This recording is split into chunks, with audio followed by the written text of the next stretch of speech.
Quero falar um pouco com vocês sobre o tempo, as fases, as etapas da nossa vida. Eu acho que você já conseguiu entender que na verdade o tempo é um recurso, e um recurso que não pode ser reaproveitado, que não pode ser recuperado. Talvez uma das coisas mais valiosas que temos é o tempo. E quanto mais rápido nós entendermos que estabelecer um tempo de qualidade para a nossa vida, quanto mais rápido entendermos que a vida é única, curta e rápida, inevitavelmente esse entendimento vai fazer com que nós não percamos tempo, que não joguemos nosso tempo fora. É lógico que uma parte do seu tempo é extremamente saudável que você dedique essa parte para que você venha ter lazer, uma diversão, se distrair. É importantíssimo. Pessoas que acham que vieram nessa vida apenas para trabalhar, que colocam um dinamismo acima da média na sua vida e acha que isso é saudável, é só uma questão de tempo até ela descobrir que acabou ficando sozinha, acabou ficando doente e pior, não dá para recuperar mais. Filhos só são crianças uma vez na vida. Você só é jovem uma vez na vida. Casamento, certo? Aquela coisa gloriosa e satisfatória do início do relacionamento, na verdade, ele acaba acontecendo uma vez só.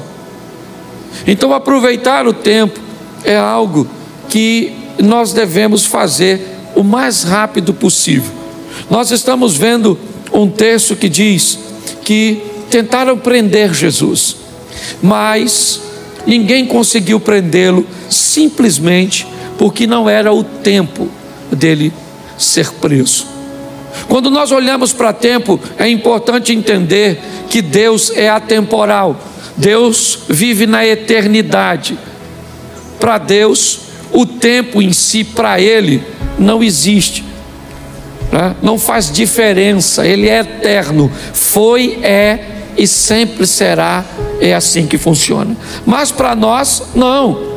Nós temos aí, né, normalmente a via de regra, 9 meses para nascer, de 1 ano a 2 anos para andar, de 10 a 12 normalmente para descobrir que os adultos, nossos pais, não são super pessoas. Nós temos aí basicamente 30 anos para amadurecer. Algumas pessoas dizem, profissionais da área de psicologia, que o indivíduo que não amadurece até os 30, ele pode ficar esperto, mas vai ser bobo. Já vi uns caras velhos bobo. Ele sabe ganhar dinheiro, ele tem uma situação boa, mas você começa a falar, é uma bobeira. Em pessoa, o que é isso? Falta de maturidade. Se tu está com 30, acenda a luz de emergência e amadureça o mais rápido possível, ok? O que aconteceu com esse tempo que nós estamos? É um tempo que está querendo estabelecer matrizes no nosso filho. Ensina ao menino o caminho que ele deve. Se você não sabe obedecer a Bíblia, o diabo talvez seja mais obediente que você. O diabo, ele diz, se a Bíblia está dizendo, ensina o menino o caminho que deve andar, eu vou obedecer a Bíblia e vou ensinar esses meninos a se comportar segundo o meu modelo. E quando eles chegarem em casa, vão conflitar com esses pais que não têm tempo de estabelecer matrizes, e quando tentarem desfazer as matrizes que o sistema de ensino, que na verdade tem nada a ver com educação, sistema de educação é em casa, a escola é o sistema de ensino. Então, quando nós olhamos para esse tempo de tanta imaturidade que buscam atingir as nossas crianças, é melhor você acordar o mais rápido possível. Porém, eu aqui como pastor e aqueles que sobem aqui, o máximo que nós podemos fazer é levar a palavra de Deus até o seu ouvido. E Deus então leva do seu ouvido para o seu coração. Por isso que é muito importante para Satanás destruir você, ou destruir a sua atenção enquanto nós estamos aqui pregando.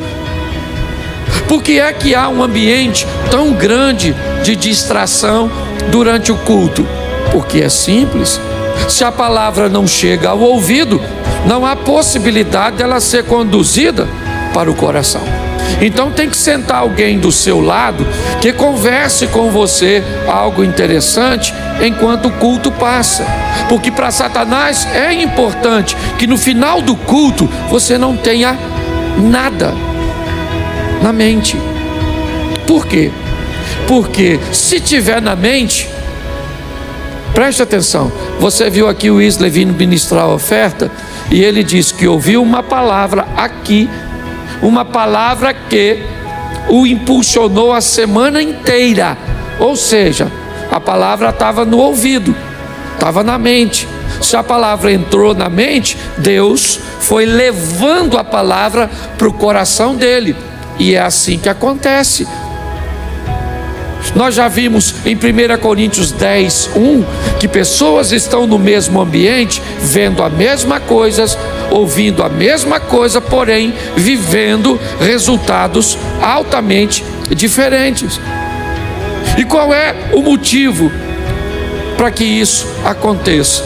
O nível de atenção e de comprometimento que essas pessoas tomaram após receber a palavra ou a ferramenta. Quando nós olhamos para isso, talvez nós consigamos entender por que algumas pessoas têm problemas com lidar com os tempos. Me parece que esse texto define a pessoa que olha para o tempo dos outros, para aquilo que está acontecendo na vida dos outros, e não consegue entender que o tempo dos outros não é o seu. Muitas pessoas se perdem canalizando tanta atenção para o que está acontecendo na casa do vizinho, na empresa do vizinho, na igreja do outro pastor, que esquece de canalizar suas forças para fazer as coisas acontecerem na sua própria vida. O salmista está dizendo que ele quase caiu, seus pés vacilaram, ele quase desviou. Quando ele começou a olhar o tempo dos outros. E o que estava acontecendo na vida dos outros era muito diferente do que estava acontecendo na vida dele. Aprenda uma coisa: em muitas fases da sua vida, o casamento de outras pessoas vão estar melhor que o seu. A situação financeira de outras pessoas vão estar melhor que a sua. A aparência dessa pessoa vai estar melhor que a sua. Você precisa ter maturidade para entender que o tempo dos outros não é o seu tempo. Pare de olhar o que está acontecendo na vida de seu vizinho. Trabalhe, ore, entenda que o seu tempo vai chegar. E não use a medida dos outros para estabelecer a sua. Até porque, eu vou ser franco para você, e aqui na igreja você sabe que eu abro meu coração direto. Eu prego em muitos lugares, e por onde eu passei, Abner, eu confesso a você, eu já tive vontade de morar pelo menos numas 40, 50 casas diferentes, nos 40, 50 bairros diferentes. Chego na casa de um cara, pensa num casarão bonito, confortável, ampla, umas ruas amplas, bonito. Eu falo comigo: Cláudio, tu tinha que morar aqui. Até eu viajar para outra. Chego lá, eu falo: que apartamento é esse? Rapaz, um apartamento por andar, tudo na porta. Não podia morar aqui? Aí eu viajo de novo. Aí alguém me leva numa fazenda. Aí eu falei, Senhor, rapaz, eu tinha que morar aqui nessa fazenda. Aí eu viajo de novo. Vou para uma casa de praia e me deixa lá hospedado. Falei, aqui que eu tinha que morar. Esse dia eu fui para um apartamento em Balneário Camboriú. Me botaram numa piscina de água quente que tinha uma cama que fazia massagem na gente dentro da piscina. Ali eu tive certeza que era ali. Uma cama que faz massagem em nós dentro d'água. Aí eu fui para Brasília e me levaram para uma casa que tinha até um helicóptero. Eu já esqueci da massagem. O que é uma massagem numa piscina? Com um bicho que leva a gente para as alturas? Aí eu quis morar lá. E por onde eu passo, de vez em quando ainda quero. Mudo para aqui, mudo para ali. E agora que minha mulher vai comigo de vez em quando? É 2. Cláudio, não podia morar aqui, né? E eu falo para ela, Xerém nos espera. Aquela grande metrópole. Você consegue entender? O tempo dos outros não é o seu. Pare com isso, amadureça. Vamos voltar para cá? Segundo tempo, fora do tempo. Aquilo que nós queremos, mas ainda não é o nosso. Pastor, que exemplo você pode usar para isso? O Saul. Saul queima uma etapa. E gente, muita coisa, né, que nós vemos, nós até poderemos adquirir e ter, mas não fora do tempo. Tenha maturidade para entender que coisas fora do tempo pode deformar você. Deus, Ele está no controle de todas as coisas. Eu li um livro esses dias do Carlos Drummond, e o título dele é Fora do Alcance das Crianças. E ele começa a explicar por que é que tem coisa que a gente não recebe. Porque Deus não dá determinadas coisas para crianças. Tem que ter maturidade. Você tem que entender que tem coisas que são para você, mas ainda não é o seu tempo de alcançá-las. E Deus sabe, nossa, eu queria. Eu vou contar uma experiência para vocês. Aqui na minha família está ali meu filho, minha nora estava sentada aqui. Isso, tá, deve estar com meu netinho por aí, mas meu filho está. Nós fomos viajar. Aí entrou toda a patotinha no carro, certo? Entramos todo mundo. Aí meu neto quis o celular para ver, né, um desenhozinho. Aí minha nora falou assim, você vai passar mal, Miguel. Mas ele, sabe como é que é criança, né? Aí minha nora, gentilmente, uma mãe amorosa, cedeu o celular. Ele começou a ver. Um tempinho depois, ele começou a enjoar. Dentro do carro, escuta só. Certo? Dentro do carro. Ele podia, sim, mas era o tempo de ter? Não. Nós fizemos uma paradinha. O que nós fizemos? Ele pediu um biscoito. Era para dar? Nós demos. Eu fui um incentivador. Dá um biscoito para esse menino. O vô é assim, né? Diz que vô é um burro que o filho amansou para o neto montar. Falei, dá esse menino precioso, esse garoto aqui do vovô. Toma, menino. Comeu. Começou a ficar zonzo. Dentro do carro. De repente, assim, as coisas do interior dele começou a sair. Ele vomitou dentro do carro. Paramos, limpamos tudo. E você sabe que o cheiro. Limpamos tudo e segue viagem com aquele cheiro. E eu estou aqui conversando com Deus. Que experiência era aquela? E Deus falando ao meu coração: é desse jeito que eu não ajo. Vocês sabiam que o celular ia fazer mal? Você cedeu porque você é bonzinho. Você sabia que o biscoito ia piorar, você deu. E agora, Cláudio Soares Duarte, pastor. Porque quando é minha mulher, só fala Cláudio Duarte. Quando é Deus, fala o nome todo e ainda usa pastor, que é para chamar a atenção. Vai fazer a viagem com esse cheiro, que não sai não. Sabe o que eu aprendi? Quando é fora do tempo, Deus não dá. Você pode espernear do jeito que você quiser, que Ele não vai se sensibilizar com você, que Ele quer ser o melhor. Deus não age dessa forma.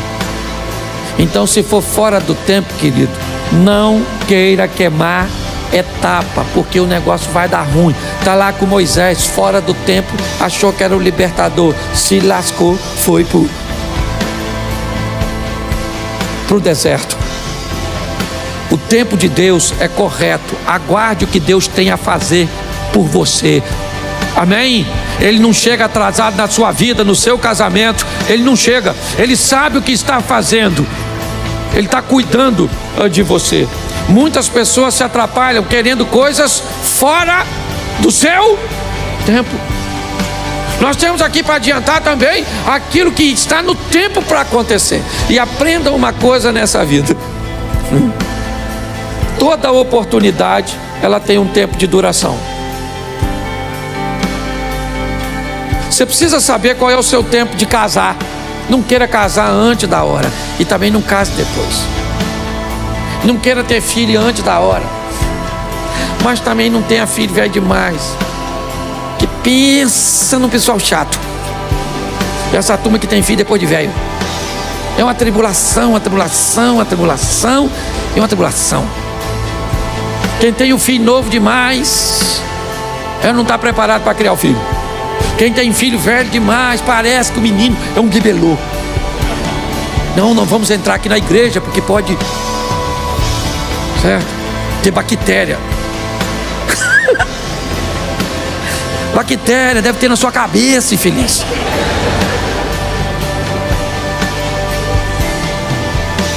Você tem que descobrir qual é o seu tempo de casar. Você tem que descobrir qual é o seu tempo de agir em favor das suas finanças. É o seu tempo. Peça a Deus para te dar discernimento. Chegou a sua hora de viver. Descubra quando ela é, em qual área é, e mergulhe com toda a sua força. É assim que funciona. Em 1992 eu tive que fazer 2 mudanças drásticas na minha vida. Casar.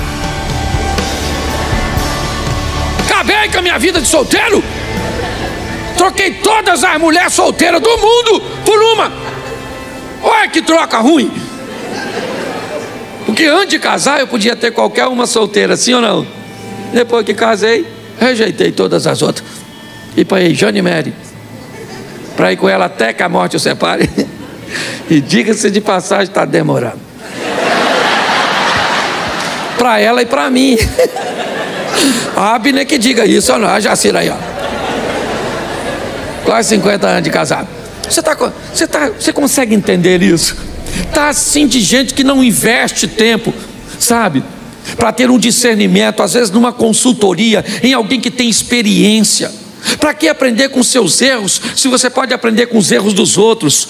Procure pessoas, a vida está fazendo aqui na igreja, aqui nessa igreja, você tem pessoas com tanta experiência que pode dar noção de casamento, pode dar noção de ambiente corporativo, de quais são as profissões promissoras. Você está envolvida num ambiente onde você pode receber informações extraordinárias para ajudar a você agir no tempo correto.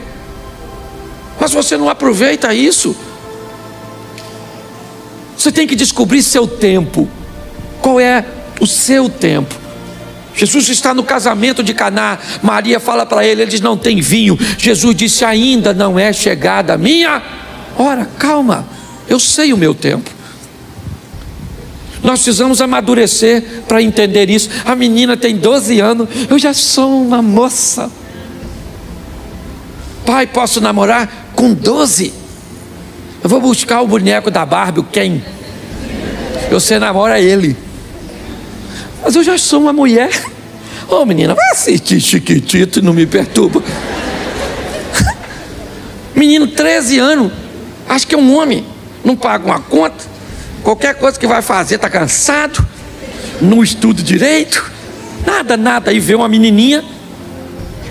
Eu já estou no tempo de namorar. Eu acho que você está no tempo de eu castrar você, não é? Você sossegar esse fogo. Você está rindo, mas é sério. Você tem que entender o tempo da espiritualidade, o tempo de investir em leitura, em busca por Deus. É muito importante isso, gente. Descubra o seu tempo, as coisas que tem que acontecer, né, no seu tempo.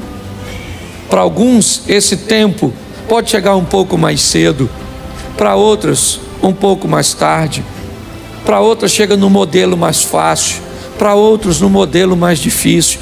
Mas entenda isso. Eu vejo pessoas querendo viver o tempo dos outros, eu quero pessoas querendo viver coisas fora do tempo, antecipando e quebrando a cara, tomando decisões equivocadas, e pessoas que sequer são capazes de entender o seu próprio tempo. O próximo, o tempo de Deus, tem o seu tempo.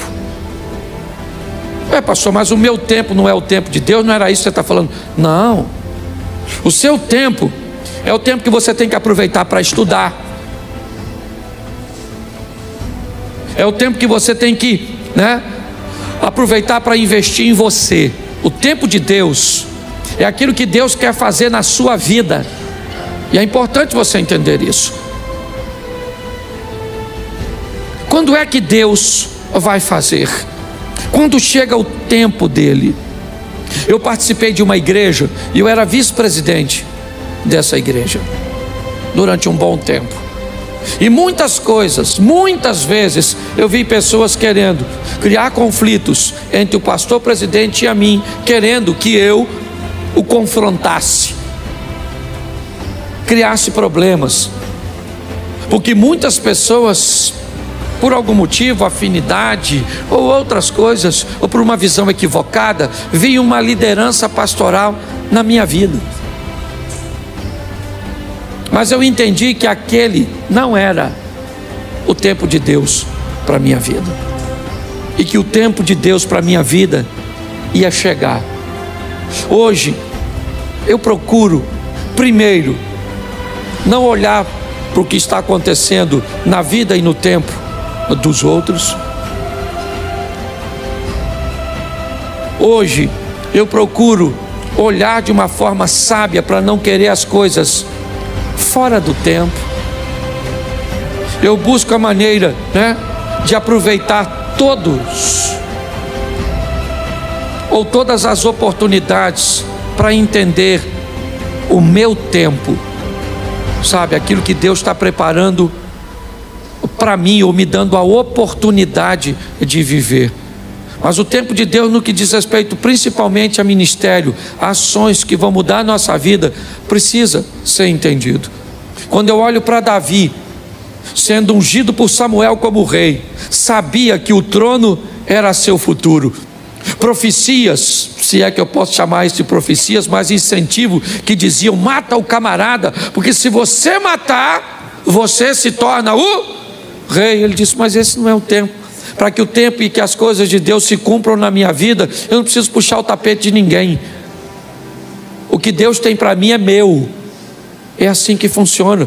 Eu não estava em casa, é o que Davi poderia dizer, quando Samuel esteve lá. Todos os meus irmãos estavam lá. Eu estava no campo trabalhando, mas ninguém comeu nada, e o ungido fui eu, porque o tempo de Deus chegou para a minha vida. É importante você entender isso.